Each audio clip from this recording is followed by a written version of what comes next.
Hey guys, welcome to Music Monday. Today's theme is songs that you instantly love. So, number one, we have a choice from me, which is LP Muddy Waters. This is from the 2016 album Lost on You. So, what do you think of this song, Stephen? I really like this one as well. I said it's to most of them, but I do really like this one. It's a great song. She's not a very well-known artist at all, is she, LP? And I know that's her initials, but I've forgotten her real name. Can you remember? Laura Pergolesi. There we go.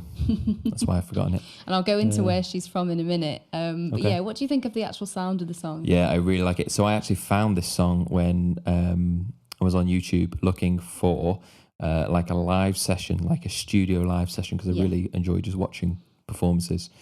So I just put in live session, and this is one of the ones that came up. Yeah. So I watched it, and I really liked it straight away. I thought it was brilliant. I really liked her voice. Yeah, and her voice is brilliant. Yeah. The song Muddy Waters is just a really haunting sort of slow track with LP's just delicate vocals that just go perfectly well with the style of the song.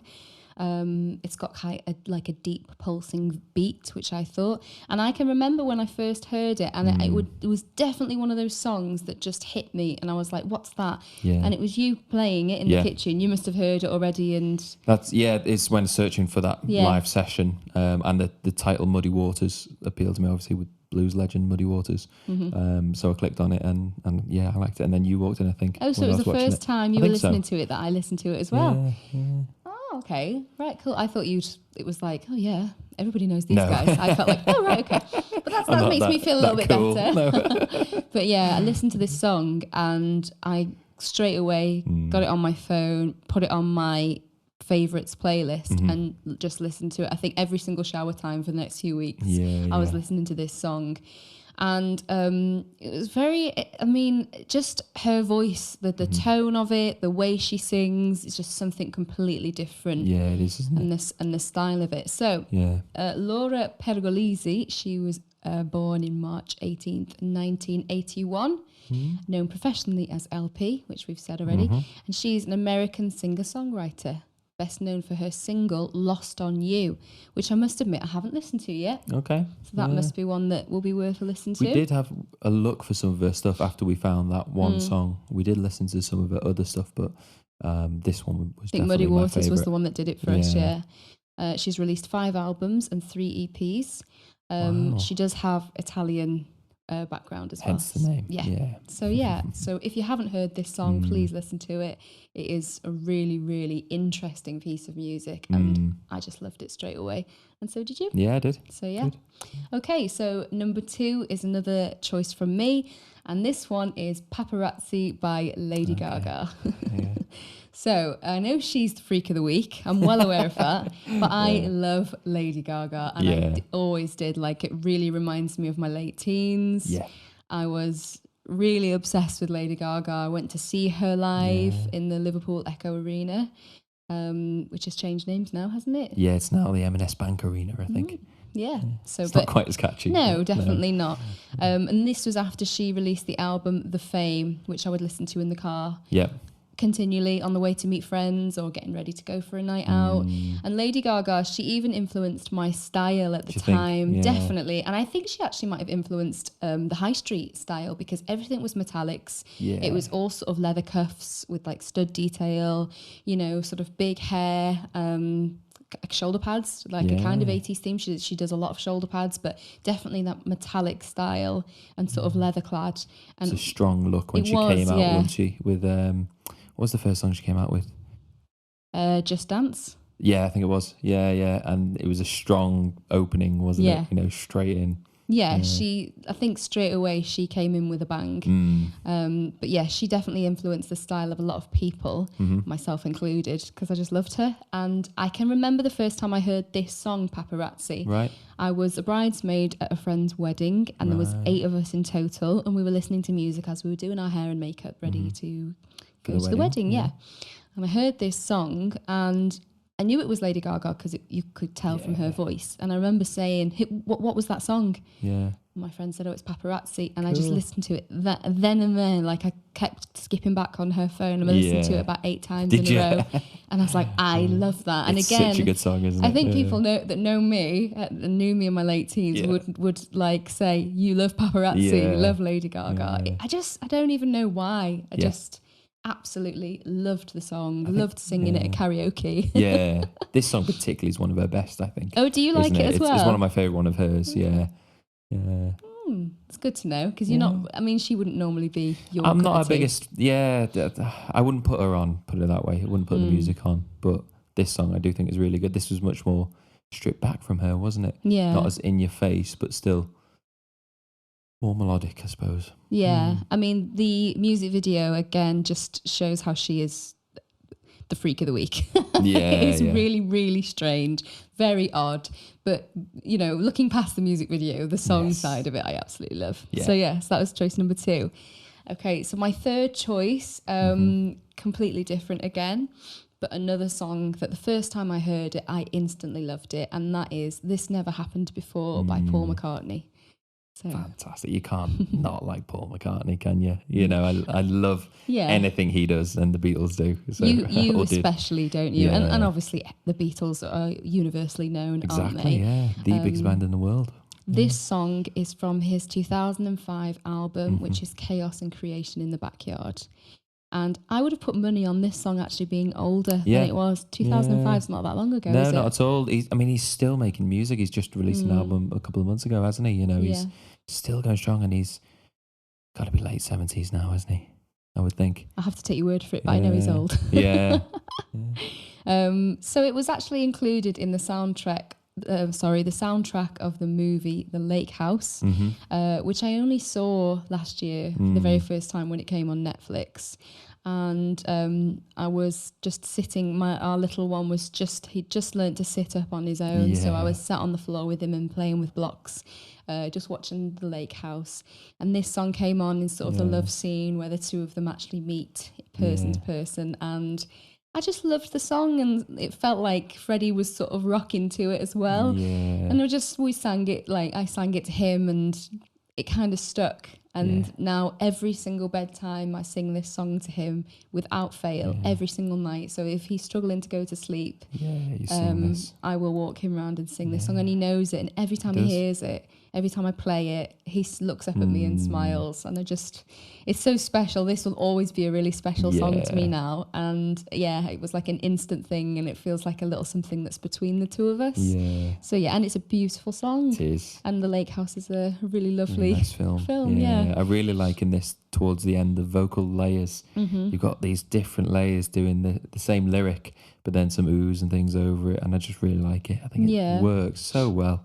Yeah. It's very good lyrically. I mean, I think that obviously he's talented, Paul McCartney, but there's never been a song that's, made me want to play it over and over again like this one has. I really, really love it. And it is in a lot of ways, it's quite simple, quite stripped back, starts off, but it just shows it doesn't need much. Like if you look at the chorus, this never happened before is one note. One note, yeah.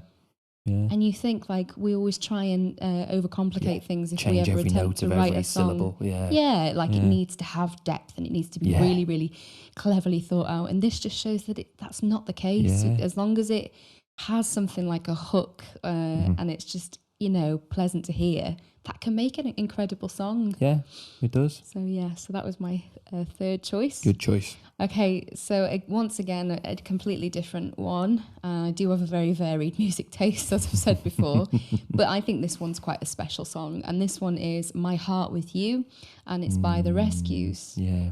So I heard this song when I was watching the series Pretty Little Liars. Was it on that originally? Yeah, it's the first time I heard it. And it was like 4 a.m. and I couldn't sleep. And I'd gone downstairs and I heated up some leftover lasagna and just watched.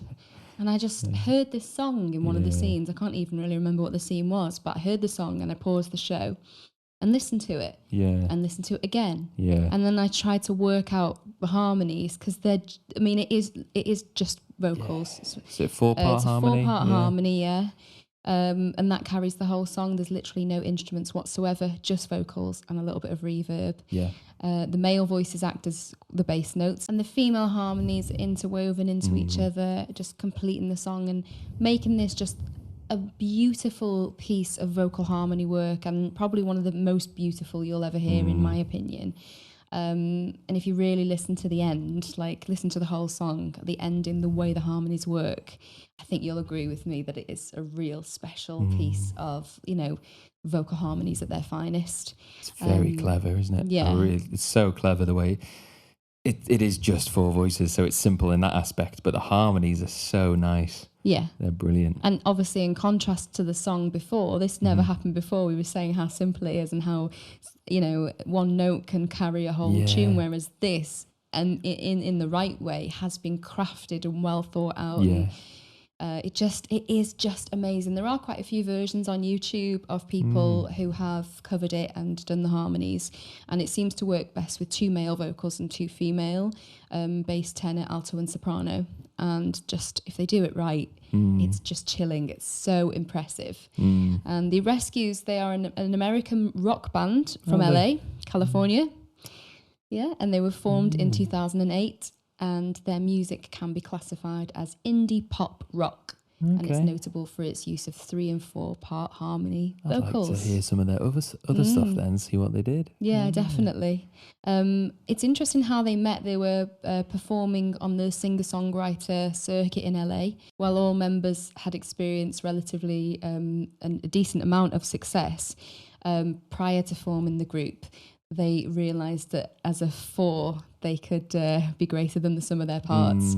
True. Yeah, they've been described as an indie supergroup. Cool. So that's pretty cool, isn't it? Yeah. And as I said before, I saw them on Pretty Little Liars, but they have been placed in multiple high-profile TV shows, such as One Tree Hill, Private Practice, Grey's Anatomy, and obviously Pretty Little Liars. And I think there are more than that, but it's nice to see that they're being used because they are so incredible. Yeah, they are, aren't they? So yeah. Okay, so I have one more choice for you guys today.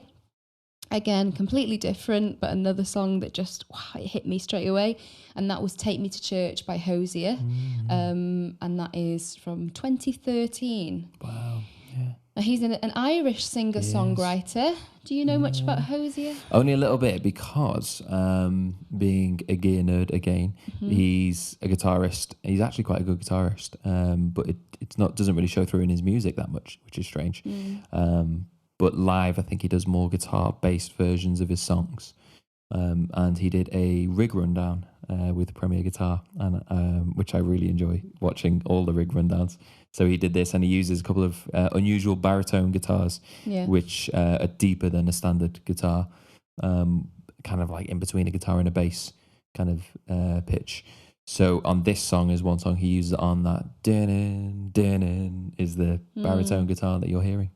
Cool, that's really cool. So what do you think of the song then? Yeah, the song's brilliant. Again, this is one when it came out straight away. I liked it. Thought it was great. Can you remember the first time you heard it? I don't remember the first time, no. I remember when it came out, but not the first time that I heard it. I can remember the first time I heard it. I wasn't expecting you to. You don't have a very good memory. No. It could have been the same time, I don't know. So we were playing cards in here, and just the 3 of us, and this would have been when Craig was living here with you. Okay, right. And he played this song, and I didn't know what it was, but he was singing along to it, and I was like, oh, that is such a cool song. Cool. And this was the opening soundtrack of his 2014 debut album under his name, which is Hosier. And he was a struggling musician at the time of its composition. And he wrote and recorded the song in the attic of his parents' home in County Wicklow. Yeah. That's interesting, isn't it? Okay, yeah. So he did really well with this song. He's done very well then, because he had a few successive hits after this one, didn't he? They were in the charts at least. Personally, this one was still my favourite, but... Yeah. But yeah, just one of those songs that when I listen to it, I was like, that's beautiful. And his voice as well. Yeah. I've taught this song quite a few times to male students, and it is challenging because he's got a lot of depth, but also he can go quite high. So you have to have quite a strong, like a broad vocal range to be able to attempt this song. But if you can do it, then Amazing. Yeah, Sounds well good. done. Yeah. So the next suggestion is an Instagram viewer suggestion, and this is Trainwreck, and it's by James Arthur. Yeah. Okay. Yeah. Okay, so this is from his 2016 album Back from the Edge, which is quite a fitting album title, I would say. And given his story. And this song was re-released in 2020. And the song was re-released, it was 4 years later after the first single from his upcoming fourth studio album in 2021. Yeah.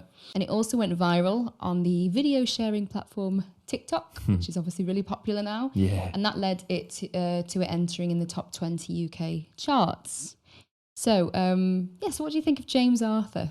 I never got into James Arthur. He's not one for me. Yeah, he's got a good voice. He can play. Yeah. So I like that about him. But his music, it's not my favourite. I know what you mean. It is that very sort of style of like the teenies, isn't it? It's the teenies, like Ed Sheeran. This kind of style. True. Similar kind of time, wasn't it? They were all churning out a very similar sound. However, I would say, don't get me wrong, I'm not criticising Ed Sheeran. He's brilliant. And in the same way, James Arthur is a musician, a talented musician who writes his own songs, plays his instrument. I actually watched him win the X Factor because I loved the X Factor before it went really rubbish. And he rose to fame after winning the 9th series of the X Factor. So when was that? What year would that be? 2012. Okay. Right. Yeah, so it's quite a while ago now. Yeah. And his debut single, which was the cover of Chantel's Impossible, I really liked her version, so obviously I liked his. Yeah. And that was through Psycho Music, which is Simon Cowell's company, isn't it? So so it's quite interesting what he did. Obviously we all know that after he won, there was a few issues and he had a few things that he needed to overcome, and thankfully he did. But leading up to auditioning for the X Factor is quite interesting as well. And I was doing some research and I found out that after a decade of trying to make a living as a musician by gigging around northeast England, he was penniless and living in a rough part of town. His words. He also said, I had no money and the electricity went out in my flat. And he was calling around his friends and family saying, please, can I borrow some money so I can get the lights on? And they were all like, no, because we think that you might just buy drugs. So obviously he wasn't in a good space. Yeah. And then he continued on to say, eventually I got through to my mum, and my mum was like, well, the X Factor's are taking mobile van auditions around the country, and they're in town right now. So if you go and sing them a song, I promise I'll give you some money. No way. And you can get your lights back on.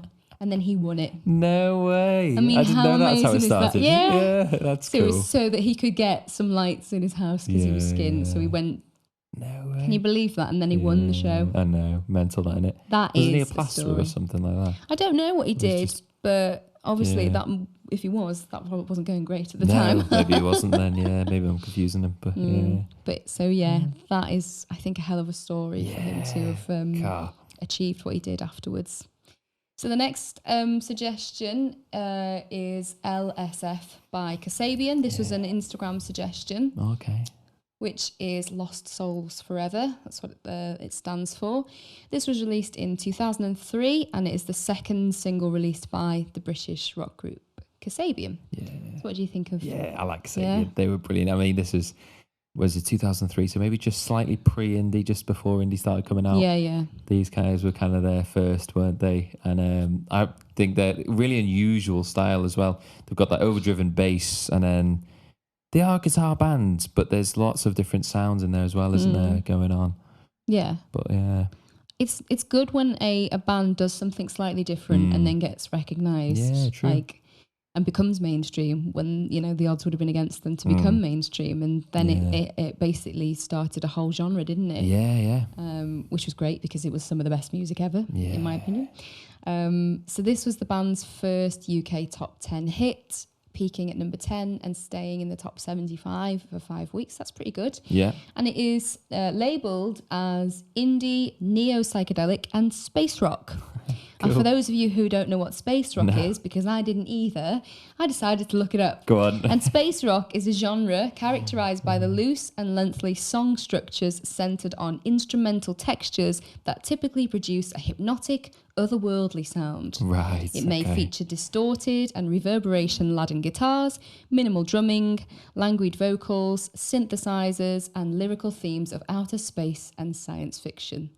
So, yeah, a little bit of sci-fi nerd going on there. And I quite like that space rock. It should have its own genre. Yeah. Very niche. Yeah, very niche. But if you think about all the sci-fi fans out there and the Trekkies, you know, it's got to have its own music. Yeah. I suppose so. Yeah. Good choice. Thank you so much for that one.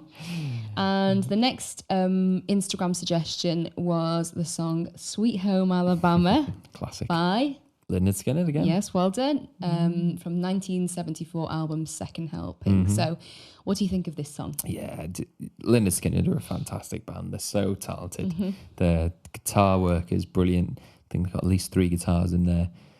And they're a big band as well. We've talked about them before, haven't we, on the podcast? They're a really big band, and they just loads of members, but it just works really well. Again, this song in particular is probably their most famous song, isn't it? It's been used loads of films.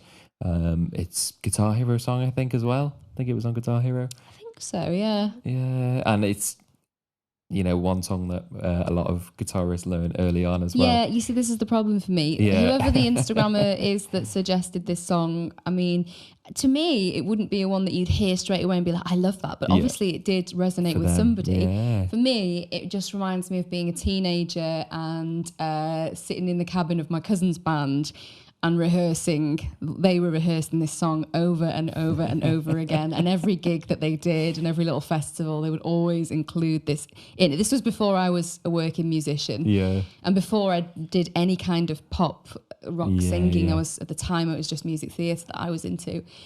And that killed the song for me. That murdered it. And you've suggested we do this in our set loads of times, and I've just been like, I really shut don't it down want every to. time. But actually, that's not normally my style. I think if the crowd loves it, I'll sing it. But for some reason, this is just one of the ones that I was like, in my mind, it's been done to death. Yeah. You more turn it down than turn it up. Yeah. And I don't know, I personally find it a little bit annoying. The country accents. No, I'm not saying that. I'm just saying this, I don't know. But then we watched the film the other night, Sweet Home Alabama. I loved that film when I was younger. Yeah. So maybe I should give it another chance. There you go. And I will. I'll try. So this is the part of the podcast where we send it over to you. And over to me. So I've picked a couple of songs again. I've got, my first one I've picked is Slow Gin by Joe Bonamassa, who is one of my favourite guitarists. This was off the 2007 album of the same name. However, it's not actually the album version that I particularly like. It's still great, obviously. It's pretty much the same song. But the live version, particularly the live at the Royal Albert Hall in London, that is such a good version. It's like double length intro guitar work. It's brilliant. I really love the electric piano in it. The bass super mellow and the drums super mellow, and then the Joe Bonamassa's guitar playing, fantastic. He's just on another level to everyone else, isn't he? That bluesy playing, super chilled song, isn't it? Yeah, I mean, I don't normally. I'm okay with the blues. I'm not as a big a fan as you are. Yeah. But this song, I have to admit, the first time you played it, I'm pretty sure we were just cooking in the kitchen. Yeah. We were doing making a spicy curry. Knowing us, that's probably what we were making. And you played it, and it was just so chill. Yeah. And it was like a really sunny day, and we were went to sit in the garden and eat our food. And it was just like, this song is amazing. It's so good, isn't it? It's really, really chill. It just it kind of reminds me of holidays. Yeah. California. Does it? Yeah. Yeah, definitely. So I think it's because it's Joe Bonamassa as well. He's California based, isn't he? Yeah. You know, but no, I would definitely say this was an instantly loved song for me too. Yeah, I did straight away when I heard it. It's brilliant. And that's the version I always listen to, the live at the Royal Albert Hall. However, do you know who sings it originally? I knew it was a cover, but I never knew who sang it originally. Do you know? Don't peek.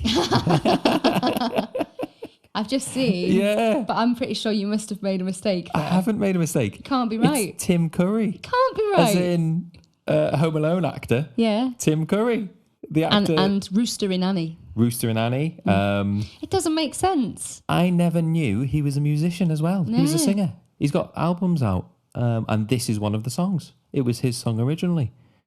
Isn't that mental? Are you sure? Yeah, Sure I then listened to the version because I didn't believe it at first. Doesn't seem like this makes sense. I said to you, Tim Curry. You've been saying Tim Curry a couple of few days since I researched it. That's why. But I didn't know who Tim Curry was. Why are you so interested in Tim Curry?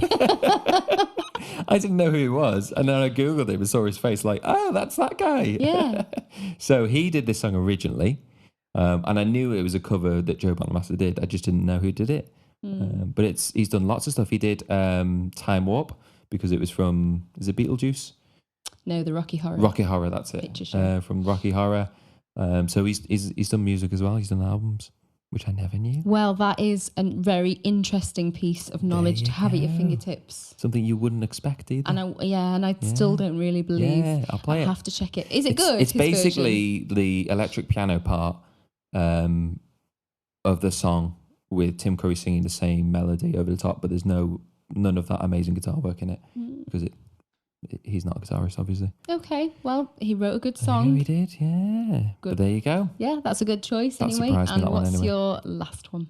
My last one then is Saturday by Sam Fender, who is a Geordie bloke. Fairly recent as well, but we were just saying before about indie music and obviously it was all guitar-based music. But when that kind of died out, there wasn't really much guitar-based music in the English charts, was there? No. For the past 10 to 15 years, basically. No, it's not. Basically. It's sort of lost. Yeah. Popularity, hasn't it? It has. So he came out in, I think it was 2017, he released Play God and an EP. And it was guitar-based music again, different level to Joe Bonamassa, obviously. But it was still guitar-based music in the charts, mainstream music. So it was nice to hear again. And then he released an album in 2018. And then he released some more music in 2020 when this song was released. So he's doing pretty well. Yeah. He's unfortunately for him, he was touring in 2019, I think it was. And something you'll appreciate is not singing properly. Mm-hmm. You'll obviously know how to. But he obviously wasn't singing properly.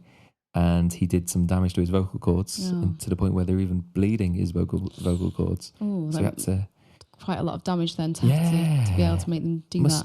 It must be maybe not singing properly, but doing it every single night. Yeah. Is he quite a shouty singer? Does he scream a lot? No, not at all. He's not shouty, not screamy, but it's quite loud. It's quite the chorus is particularly quite going for it. Yeah. But I don't know why he mustn't just been singing correctly. Maybe he wasn't preparing his voice, looking after it. Yeah, perhaps not warming up and things like that. So it shows the importance of it does. Of warming up your voice, taking care of it, cooling it down. Yeah. And when you do sing night after night, it's like the same as if you were to exercise, too much day after day. You are supposed to have rest days, and it's the same with your voice, completely off topic. Well, changing the subject slightly, I was reading an article about Catherine Jenkins and the days when she, obviously because she has to do so much with her voice and her vocal range and hit really high notes, and some days when she's doing a performance she won't speak during the day. Really? As in, will be at home with her young children and won't speak. Wow, really? To her husband, to her children, literally, because she believes that, whispering or, even speaking quietly. Any use of your vocals. Is going to potentially not give her voice completely to her guests who come and see her performances. So she saves it for them. When people do take their art really seriously, and, especially when you are a professional singer and people are paying a lot of money to come and see you, she wants to give her best. So maybe this guy was just, a lot of these kind of artists wouldn't think so much, I'm going to do vocal warm-ups. That's it, especially when you're a young lad, you play guitar and sing because you enjoy it. Through bands, you do it, you turn it up all the time when you're in bands and stuff in small practice rooms. So you've got to shout over what you're doing. Yeah. But by this time he was doing pretty well. He would have had proper equipment in ears, that kind of stuff. So he had to cancel some of his tour, then got back to his tour, and then COVID hit. He had to stop again. What a shame. Poor bloke. But he's doing pretty well still, despite that. And you used him as one of yours. I instantly loved, so he's doing really well now. He's made it. So thank you for those, Stephen. Thanks for your input. And thanks so much for everyone who gave a little input song on Instagram. It was really interesting to see what different ones, and if I haven't used them today, thank you anyway for your suggestions. Next week's podcast is going to be songs that grew on you. So perhaps a song that you heard and you didn't really gel with, or maybe a song that you hated and then actually after some time grew to love it. That's going to be our theme next week. So songs that grew on you. So be sure to tune into next week, and we look forward to hearing your suggestions. Head over to our Instagram and you can make your suggestion as well. Thanks so much, guys. Look after yourselves. See you soon.